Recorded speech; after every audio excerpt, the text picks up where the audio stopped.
প্রথমত এটা 111-এর সঙ্গে তার গুণে, মানে, চরিত্রে এবং আকাঙ্ক্ষায় তেমন কোনো মিল নেই। কারণ এই সরকারটা তৈরি হয়েছে একটা বিপুল জনবিস্ফোরণের মধ্য দিয়ে। মানুষের অবদমিত ক্রোধ যে কী রূপ নিতে পারে সেটা কিন্তু আমাদের গণভবনে হামলার মধ্যে দিয়ে বোঝা গিয়েছে। 111-এ এরকম ঘটনা ঘটেনি।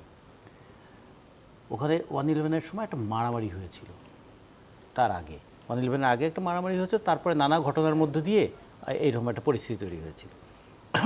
কিন্তু এবার মানুষের অংশগ্রহণ দেখেছেন যে তারা প্রশাসনের যে জায়গা থেকে বারবার নিপীড়িত হয়েছে সেই প্রশাসনের কেন্দ্রগুলোতে আঘাত করেছে। পুলিশ দ্বারা যে ধরনের নির্যাতনের মুখোমুখি হয়েছে সেখানে পুলিশের উপরেও আক্রমণ হয়েছে। এবং বাংলাদেশের এই ভূখণ্ডে পুলিশ বাহিনী গঠন হয়েছে 1861 সালে। তারপরে এই রকম ঘটনা কি কখনো ঘটেছে? পুলিশ সবসময় গণ আন্দোলনের বিপক্ষে ছিল। আসাদকেও গুলি করে মেরেছিল পুলিশ, আর 52-র রফিক সালাম জব্বার তাদেরকেও মেরেছিল পুলিশ। কিংবা আজকে যে 17ই সেপ্টেম্বর আমরা পার করলাম, এই 17 সেপ্টেম্বর মোস্তফা বাবুল ওয়াজিউল্লাহ যে জীবন দিয়েছিল শিক্ষার দাবিতে, তাকেও তো গুলি করে মেরেছিল পুলিশ। কিন্তু মানুষ কিন্তু পুলিশের বিরুদ্ধে এতটা বিক্ষুব্ধ হয় নাই। এবার হলো কেন? তো এখান থেকে বোঝা যাবে যে মানুষ তার আওয়ামী লীগকে প্রতিপক্ষ ভেবেছে এবং আওয়ামী লীগকে টিকিয়ে রাখতে যারা যারা সহযোগিতা করেছে প্রত্যেকে তাদের প্রতিপক্ষ বানিয়ে ফেলেছিল। তার মানে মানুষের এই আকাঙ্ক্ষাটা ছিল একটা ফ্যাসিস্ট শাসনের অবসান হোক, একটা গণতান্ত্রিক ব্যবস্থার সূচনা হোক। ফলে এই যে 5ই আগস্টের যে ঘটনাটা ঘটলো, যে এ যাবৎকাল গণ অভ্যুত্থানে শাসকের পরাজয় হয়েছে, তারা পদত্যাগ করেছেন, আর এবারের গণ অভ্যুত্থানে শাসকরা পদত্যাগ এবং দেশত্যাগ দুটোই করেছেন। ফলে সব দিক থেকে এটার কিন্তু একটা পার্থক্য আছে। আর আকাঙ্ক্ষার পার্থক্য তো এটা তো বিশাল একটা নতুন দিগন্ত তৈরি করে দিয়েছে মানুষের সামনে। আমরা এখন সংস্কারের আশা করি, কিন্তু সংস্কারের তো একটা সূচনা থাকবে, সংস্কারের একটা গতি থাকবে এবং সংস্কারের একটা গন্তব্য থাকবে। তো সূচনাটা কোথায় হবে, কোন কোন খাতে সংস্কার হবে এবং কিভাবে সংস্কার হবে, সেই প্রশ্নগুলো সামনে এসছে। আর্থিক খাতে যে দুর্নীতিটা হয়েছে, যে দুর্নীতির এখন নানা চিত্র বেরিয়ে আসছে, মানুষ তো তাহলে বলবে যে এমন একটা ব্যবস্থা করা উচিত আর যেন কখনো কেউ আর্থিক খাতে এই রকম দুর্নীতি করে জনগণের কাঁধের উপর বোঝা চাপিয়ে দিতে না পারে। 2009 সালের জানুয়ারি মাসের 6 অথবা 7 তারিখে আওয়ামী লীগ সরকার যখন ক্ষমতায় আসে একটা ভোটের মধ্য দিয়ে, তখন আমাদের বৈদেশিক ঋণের পরিমাণ ছিল 2,76,000 কোটি টাকা। আর উনি যখন 5ই আগস্ট 2024 সালে দেশ ত্যাগ করলেন, তখন আমাদের কাঁধের উপর 18,56,000 কোটি টাকার একটা ঋণের বোঝা দিয়ে গেলেন। যে শিশু কালকে জন্মগ্রহণ করবে তারও মাথার উপর এখন 1 লক্ষ টাকা ঋণের বোঝা। ঋণ করতে আমাদের অসুবিধা নাই, কিন্তু ঋণের টাকাটা কোথায় ব্যবহৃত হয়েছে? এমন এমন প্রকল্পে ব্যয় হয়েছে যে প্রকল্পগুলো কোনো দিন লাভজনক হবে না। কর্ণফুলী টানদি কি কোনো দিন লাভজনক হবে?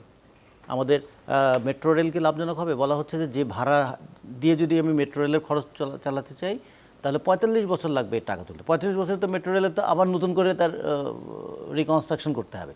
তার মানে এই যে এত ব্যয়বহুল প্রকল্পগুলো হলো, মানুষ এখন প্রশ্ন করে ঋণ নিয়েছেন ভালো কথা, কিন্তু ঋণের টাকার ব্যবহারটা কি যথাযথ হয়েছে? এই খাতে তাহলে সংস্কার লাগবে।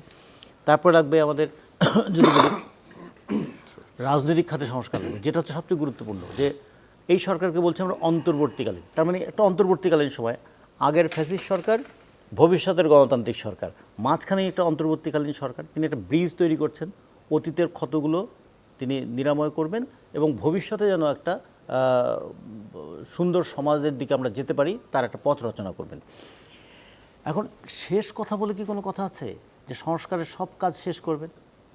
শেষ নাহি যে শেষ কথাকে বলবে, এরকম কথা আছে? এটা তো অন্তহীন প্রক্রিয়া। আমরা বর্তমানে দাঁড়িয়ে ভবিষ্যৎটাকে দেখতে চাই। বর্তমানে দাঁড়িয়ে ভবিষ্যৎটা কেমন দেখবো? যে এমন একটা নির্বাচন ব্যবস্থা হবে যেখানে টাকার খেলা চলবে না, যেখানে ধর্মের রাজনৈতিক ব্যবহার হবে না, যেখানে পেশি শক্তির ব্যবহার হবে না। যেই নির্বাচনে যারা দাঁড়াবেন তারা জনগণের কাছে যখন ম্যান্ডেট নেবেন, জনগণের কাছে তাদের কমিটমেন্ট থাকবে যে যদি এই কমিটমেন্ট ফুলফিল করতে না পারেন তাদের জবাবদিহি করতে হবে, সম্পত্তির জবাবদিহি করতে হবে, ক্ষমতা ব্যবহারের জবাবদিহি করতে হবে এবং জনগণের যে টাকা তারা তাদের জন্য ব্যয় করা হয়েছে তারও জবাবদিহি করতে হবে। এটা যদি রাজনীতিতে আনতে চাই তাহলে রাজনীতিতে একটা শুধুমাত্র কাঠামোগত সংস্কার না, একটা মনস্তাত্ত্বিক সংস্কারও আমাদের লাগবে। সেটা যেমন লাগবে, পাশাপাশি প্রশাসনিক, পুলিশ এবং যেটা অসীম ভাই বললেন বিচার বিভাগের একটা সংস্কার আমাদের লাগবে। তো এই সংস্কারের জন্য আমরা কতদিন পর্যন্ত, আমরা কি অন্তর্বর্তীকালীন সরকারকে অন্তহীন সময় পর্যন্ত রাখবো? 2007 সালের যে ঘটনাটা দেখুন, সেই সময়ে যখন রাস্তায় টাকার বস্তা পাওয়া যাচ্ছিল, দামি গাড়ি পাওয়া যাচ্ছিল, এমনকি ঘরের বিলাসী দ্রব্য পাওয়া যাচ্ছিল। অনেকে মনে করছেন যে 2007 সালের এই 1/11-র পরে দেশে বোধহয় দুর্নীতি আর থাকবে না। কিন্তু দেখা গেল যে 2 বছরের মধ্যে যারা সেই সময় তত্ত্বাবধান করেছিলেন তারাও অনেকটা দুর্নীতির সঙ্গে জড়িয়ে পড়েছেন এবং মানুষের ক্ষোভটা তাদের বিরুদ্ধেও লেগেছে, তৈরি হয়েছে। ফলে এবারও কিন্তু খেয়াল রাখতে হবে, যাদের উপর ভরসা করে আগামী দিনের পথ আমরা সূচনা করতে চাই, পথের যাত্রা করতে চাই, তারা আবার এত বেশি সময় নেবেন না, অথবা তারাও আবার কোনো না কোনোভাবে ক্ষমতা তাদেরকে স্বেচ্ছাচারী করে না তোলে, জবাবদিহিহীন দায়হীন ক্ষমতা চর্চা করতে গিয়ে তারাও যেন আবার নতুন ধরনের এমন কোনো প্রবণতা তৈরি না করেন যে জনগণ তাদের বিরুদ্ধে কথা বলতে বাধ্য হয়।